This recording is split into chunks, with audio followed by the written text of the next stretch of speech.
ఎందుకు ఈ హడావుడి గత వారం రోజులు జరిగింది అంటే దానికి ఇప్పుడైనా మీకు ఆన్సర్ దొరికిందని నేను అనుకుంటా ఉన్నా.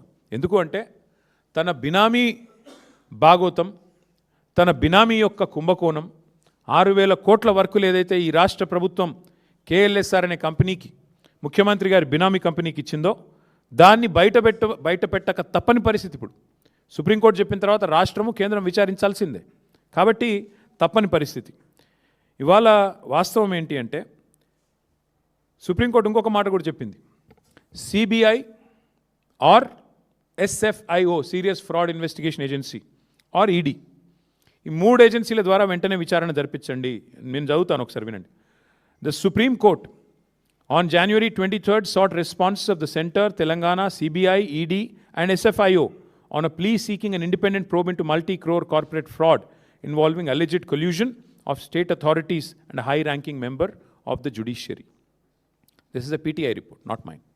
So point ఏంటంటే ఈ ఫ్రాడును, ఈ బినామీ భాగోతాన్ని దాచడానికే గత వారం 10 రోజులు నానా తంటాలు పడి పాపం మిమ్మల్ని ఇబ్బంది పెట్టి మీరు రోడ్ల మీదకి వచ్చి మా నాయకులు, మా కార్యకర్తలు ఇబ్బంది పడి ఏం జరిగిందయ్యా ఇందులో అంటే ఇగో అసలు విషయం, ఈ దొంగని, ఆ కుర్చీలో కూర్చున్న దొంగని ఇద్దరు పరస్పరం తమ బినామీ భాగోతం బయటికి రాకుండా ఉండడం కోసమే దావోస్ నుంచి ఆదేశాలు ఇచ్చి మరి ఈ డ్రామా నడిపారు. అందుకే ఇప్పుడు ఈ ప్రజల ముందు ఈ విషయాన్ని పారదర్శకంగా మేము ఉంచుతా ఉన్నాం.